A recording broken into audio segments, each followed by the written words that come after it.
అందరికీ నమస్కారం. వినాయక నీమూర్తికే మా మొదటి ప్రణామం. నొటేషన్ 28వ మాలికత్త హరికాంబోజి రాగానికి రాశాను. షడ్వం చతుశ్రుతిష్మం అంతర్గాంధారం శుద్ధమత్యమం పంచమం చతుశ్రుతాయుతం కసిమిషాతం తరస్సు. అది మిడిల్ ఆక్టేవ్లో పాడినా వాయించినా బాగుంటుంది, లేదా హయ్యర్ ఆక్టేవ్లో అంటే వాళ్ళు పాడిన దానికి రాశాను, పెద్దవాళ్ళు పాడిన దానికి. సో కాబట్టి ఏ ఆక్టేవ్లో అయినా కూడా బాగుంటుంది. తర్వాత ఏంటంటే ఎనీ ఇన్స్ట్రుమెంట్, కీబోర్డ్ కాదు, ఫ్లూట్ కాదు. ఎవరో అడిగారు మళ్ళీను ఫ్లూట్ మీద వస్తాయా అని. ఫ్లూట్ స్టూడెంట్స్ ఉన్నారు, కీబోర్డ్ స్టూడెంట్స్ ఉన్నారు. హ్యాపీగా అసలు వెస్ట్రన్ నోట్స్తో పని లేకుండా వాళ్ళు వాయిస్తున్నారు అంత. నేను ఇచ్చిన నోట్స్ చూసుకుని వాళ్ళు వాయిస్తున్నారు నా దగ్గర ఉండే స్టూడెంట్స్. కాబట్టి ఏంటంటే హ్యాపీగా మీరు వాయించుకోవచ్చు. ఎలా పాడాలో చెప్పండి. వినాయక స స స స నీ గరి మూర్తికే రే రే నుంచి స్లైడ్ మామగరి అనమాట.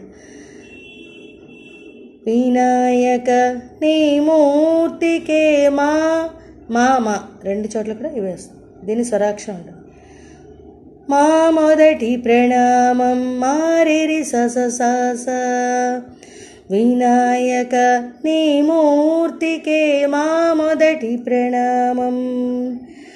నిను కొలువున్న మా మనసే గమ పప పప తపమా గగరి మా నిరతము. ఇక్కడ కూడా రీ నుంచి మాకి స్లైడ్ అవుతుంది. ఆనందధామం క స స స స. రెండోసారి నిను కొలువున్న మా మనసే సదపమా నిరతము ఆనందధామం. అదంతా కూడా సేమ్. వినాయక నీ మూర్తికే మా మొదటి ప్రణామం. నిను కొలువున్న మా మనసే నిరతము ఆనందధామం. లక్ష్మీరమణులు చరణం సా స స స స స నిరే స ని ద ద. శ్రీహరి కూడా తలచును నీ శుభనామం. దని సరి రి స గరి గమగ. వాణి బ్రహ్మలు కూరిమి తోడ చేతురు నీ గుణగానం.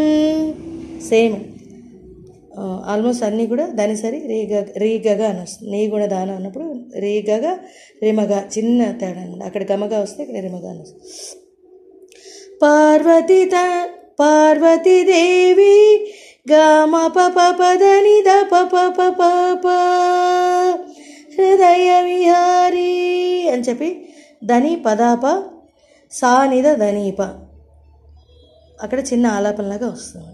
పార్వతీదేవి హృదయ విహారీ శివస్మృతి గణనాథ పద పప మా పద మా పమ గమ గరీస అరకంగా వస్తుంది. ఒకసారి మళ్ళీ సాధించండి. లక్ష్మీరమణులు శ్రీహరి కూడా తలచును నీ శుభనామం. వాణి బ్రహ్మలు కూరిమి తోడ చేతురు నీ గుణదానం.